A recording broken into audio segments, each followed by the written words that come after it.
Conflicts in Congress and the presidential election have political conversations more heated than ever, with some of those issues even dividing churches. One prominent pastor and author seeks to be a voice of reason. CBN's Charlene Aaron recently spoke with Dr. Tony Evans about what he calls a kingdom alternative. In his book, Kingdom Politics, Returning God to Government, Dr. Tony Evans highlights the importance of seeing government from God's point of view and offers a biblical path through one of the most divisive issues of our time. What motivated you to do a deep dive Bible study on politics?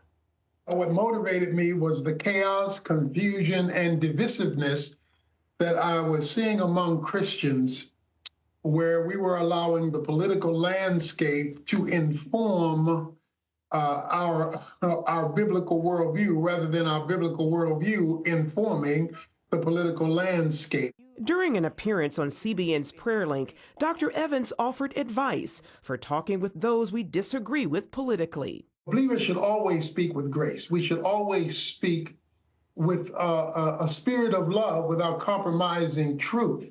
But we always start with truth because that's God's perspective. We want to make biblical points, which should always be done with the spirit of humility, grace, and love. A love not partial to one political side or the other. God is not a Democrat or a Republican. He doesn't ride the backs of donkeys or elephants. So he is the consummate independent. He stresses how Americans' vote is often tied to issues from their own lives. Priority, he cautions, should not be placed above Christian faith. When you look to politics as a solution, you have idolized that institution above the God that created it. And so unfortunately, today we have Democratic and Republican Christians who are political idolaters. Reasons he points to a spiritual solution. What we're experiencing now in our culture is what I call the passive wrath of God. What we're seeing today is chaos. You can't solve what's wrong in our culture today by Air Force One, okay? Wow. 2 Chronicles 15, verse 3-6 says there was chaos in the land, for God troubled them with every kind of distress.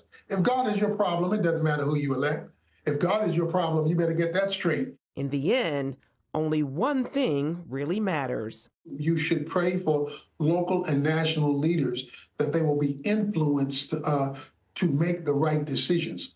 But prior to praying for them, we need to pray for us. If we're not getting right, if we're not unified, if we're not bibliocentric in our focus, if we're not applying consistently God's regulations, guidelines, and governances in where we live and the influence we have, then we can't expect the culture to change. Or to put it another way, until God can fix the church, he won't fix the nation.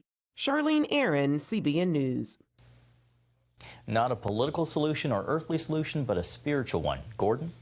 Let me just echo that. You look at some of the political debates today, and you would think there would be absolute catastrophe if the other side of that political debate would somehow win an election, or what would happen, the disaster that would happen if somebody lost an election.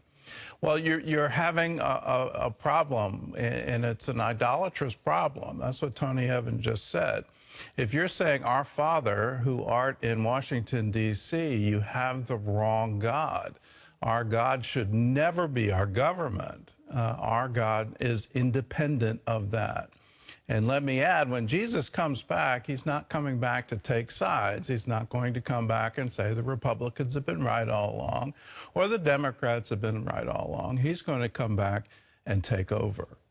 So our decision today is, has he taken over me? Am I in his kingdom? Am I an ambassador of his kingdom? Am I doing that to the best of my ability? Am I submitting my thoughts, my words, my deeds to his guidance? When we can say yes to that, well, yes, indeed, we'll have a very, very bright future.